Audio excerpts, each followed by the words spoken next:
हल्दी एक जादुई औषधि या सिर्फ एक भ्रम? सदियों से लोग प्राकृतिक दुनिया में चमत्कारी इलाज की तलाश करते आए हैं।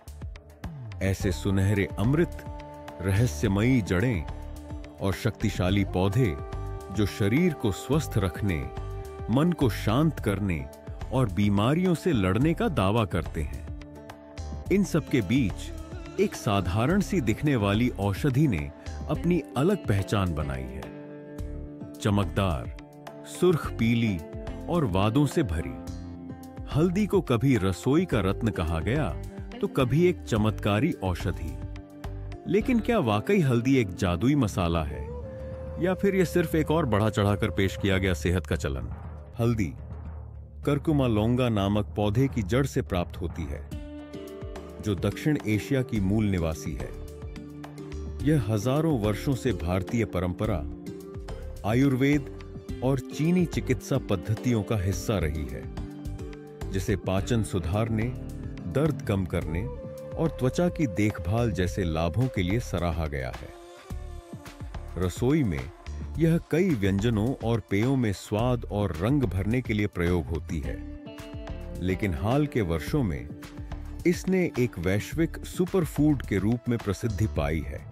इसका रहस्य छिपा है कर्क्यूमिन नामक यौगिक में, जो हल्दी को उसका चमकीला पीला रंग और बहुत सारे संभावित स्वास्थ्य लाभ प्रदान करता है। विज्ञान बताता है कि कर्क्यूमिन एक शक्तिशाली एंटीऑक्सीडेंट और सूजन रोधी एंटी इन्फ्लेमेटरी तत्व है। कुछ शोध यह सुझाव देते हैं कि यह गठिया, हृदय रोगों के जोखिम, मनोविकार और मस्तिष्क स्वास्थ्य में सहायक हो सकता है। लेकिन इसमें एक मुश्किल भी है। कर्क्यूमिन हल्दी में केवल लगभग 3% ही होता है और यह शरीर में बहुत कम मात्रा में अवशोषित होता है। मतलब यह कि सिर्फ अपने भोजन में हल्दी डालना शायद उतना लाभ नहीं देगा जितना आमतौर पर सोचा जाता है। इसीलिए सप्लीमेंट्स, पूरक आहार में अक्सर काली मिर्च का अर्क पाइपरिन मिलाया जाता है, जो कर्क्यूमिन के अवशोषण को 2000% तक बढ़ा सकता है। क्लिनिकल शोधों में हल्दी और कर्क्यूमिन के मिश्रित परिणाम मिले हैं। कुछ अध्ययनों में लाभ दिखा तो कुछ में कोई खास असर नहीं देखा गया। इसका मतलब यह नहीं कि हल्दी व्यर्थ है, बल्कि यह कि अभी और गहराई से वैज्ञानिक अनुसंधान की जरूरत है। परंपरागत चिकित्सा, विशेषकर आयुर्वेद, ने हल्दी को सूजन, जख्म, लीवर के स्वास्थ्य और सांस संबंधी समस्याओं के लिए प्रयोग किया है। आधुनिक विज्ञान भी कुछ पहलुओं की पुष्टि करता है, खासकर सूजन और ऑक्सीडेटिव स्ट्रेस के मामलों में।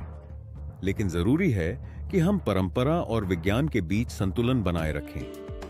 हर पुरानी मान्यता वैज्ञानिक रूप से सिद्ध नहीं होती। हालांकि हल्दी एक प्राकृतिक उपाय है, यह पूरी तरह से सुरक्षित नहीं है।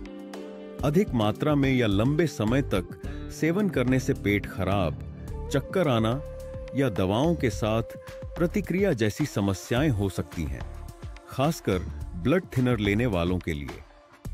गर्भवती महिलाओं, पित्ताशय की समस्या वाले या दवा ले रहे व्यक्तियों को डॉक्टर से परामर्श जरूर लेना चाहिए। तो क्या हल्दी कोई चमत्कार है? शायद नहीं। लेकिन क्या यह सिर्फ एक भ्रम है? बिल्कुल नहीं। यह एक संतुलित जीवन शैली के साथ मिलकर शरीर और मन को सहारा देने वाली एक उपयोगी जड़ी बूटी हो सकती है। इसके एंटीऑक्सीडेंट और सूजन रोधी गुण वास्तव में प्रभावशाली हैं, यदि इसे सही मात्रा में और समझदारी से लिया जाए। आखिर में, हल्दी का जादू किसी एक चम्मच में नहीं, बल्कि सदियों की परंपरा, बढ़ते हुए वैज्ञानिक प्रमाणों और इसके संतुलित उपयोग में छिपा है। चाहे आप इसे दूध में डालें, भोजन में मिलाएं या सीमित मात्रा में सप्लीमेंट के रूप में लें, याद रखें, असली सेहत किसी चमत्कार में नहीं, बल्कि जागरूकता, संतुलन और समझदारी में है। अगर आपको यह जानकारी उपयोगी लगी हो, तो कृपया हमारे चैनल को सब्सक्राइब जरूर करें और इस वीडियो को शेयर करें। आपका एक छोटा सा समर्थन हमारे लिए बहुत मायने रखता है।